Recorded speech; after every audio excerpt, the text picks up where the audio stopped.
In 2012, Ubisoft released Assassin's Creed 3, which in turn began the next era of Assassin's Creed games set in the 18th and 19th centuries. This ranged from Assassin's Creed 3, Black Flag, Unity, Rogue, and Syndicate. Now, with the exception of Assassin's Creed 4 Black Flag, I see this era as the worst collection of games in the franchise, with too many studios working on the different games all at the same time, leading to no overarching story direction throughout the franchise. Plus, the poor setting choices and the yearly release cycles, this era was destined to be a clusterfuck of nonsense, and for the most part it was. It was an era of games I myself was excited to move on from and forget about altogether. So to me, Assassin's Creed Origins was a breath of fresh air. I should be happy now to forget about this past era, right? I mean, overall, yeah, but even I can admit that I'm disappointed in an opportunity that I feel Ubisoft missed out on within the colonial industrial era Assassin's Creed found itself in from 2012 to 2015. So in this video, I want to break down this missed opportunity and talk about what I think Ubisoft should have done and why they missed out on a golden story direction. This missed opportunity I see is something I thought about back at the time Ubisoft were making these games, and with the release of Assassin's Creed Rogue Remastered, it has come up in my mind once again.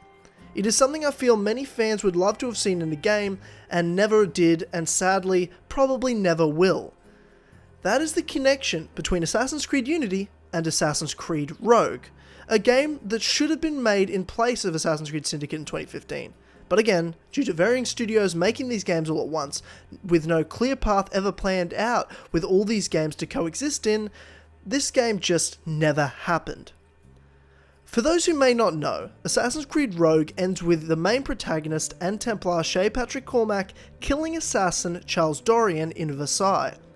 This led to Shay retrieving the precursor box he had spent over 15 years searching for, and also started the game that chronologically follows it, Assassin's Creed Unity, where a young Arnaud Dorian finds his father Charles killed, and he is then raised by Templar Grandmaster Francois de la Serre. The death of Arnaud's father affects him in an irreparable way, causing him inner turmoil throughout his life, and clearly led to an even more emotionally charged response when he, as a young adult, sees his adoptive father Francois de la Serre killed at the hands of his own men. This led Arnaud to join the assassins and seek redemption for his many mistakes. Now in Unity, we see Arnaud avenge the death of his adoptive father, but not ever really address his own father, who was murdered at the hands of a Templar. This to me, and many fans, led to the possibility of a follow-up game where Arnaud and Shay would finally collide.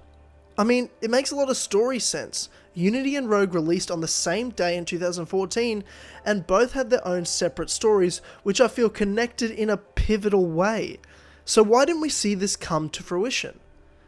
As I've said a couple of times in this video already, there are many reasons there was no game with Arnaud and Shay having a showdown. During the 5 years of development for the colonial industrial era of games, 7 individual Ubisoft teams were involved in the development of the 5 games released in that era. Just recently, at GDC 2018, Ubisoft showed a slide as to what teams worked on what games for Assassin's Creed and when. Thanks to Luma for snapping this picture here and tweeting it out so we could all have a look at it. So, clearly from this, there are a lot of overlapping and moving parts with teams all over the world making these games. It's near impossible with that cycle of development, with a game or even 2 games coming out every year, for there to be clear direction between all of the teams and everyone involved being on the same page and having the same goals. It just doesn't work in big business like that. So alas, we never got a game I would have loved to have seen with Arnaud and Shay finally colliding. It to me is Assassin's Creed's biggest missed opportunity, up until of course they don't do a Bayek sequel, which they probably won't because Ubisoft hates us. Anyway, what could this game have been anyway, I hear you ask? Well, allow me to explain what I think this potential Arnaud vs Shay game could have been. Of course, you have many story paths you could have gone down with it, but who would we play as? Where would we be? And how would it all end? Well, back in late 2014, after both Unity and Rogue released, I was one of the few clamouring for an Arnaud sequel. Yes, I know, to many fans out there that sounds stupid, but I've always been of the opinion that Arno is a good to great character in a terribly written and mechanically executed game. While Shay was a good character in a decent story, but we already knew the ending to it, and it was ultimately a cheap Black Flag knockoff just to be released as a game on 360 and PS3 back in 2014. But they both, in and of themselves, had a lot of potential to do more. I knew one thing, and I said it back at the end of 2014. Though I wanted this colonial industrial era of games to end and to move on, I knew they couldn't possibly leave this era without doing a game that was set in London. It is a city that had been built up to be some massive Templar-controlled and influenced city ever since Assassin's Creed 3. It is the centre of power in the world at that time in history. You had to end this era there. And Ubisoft did, with Syndicate, which just wasn't the way to go about it. I think Arno should have gotten a sequel that was set in London only a few years after Unity.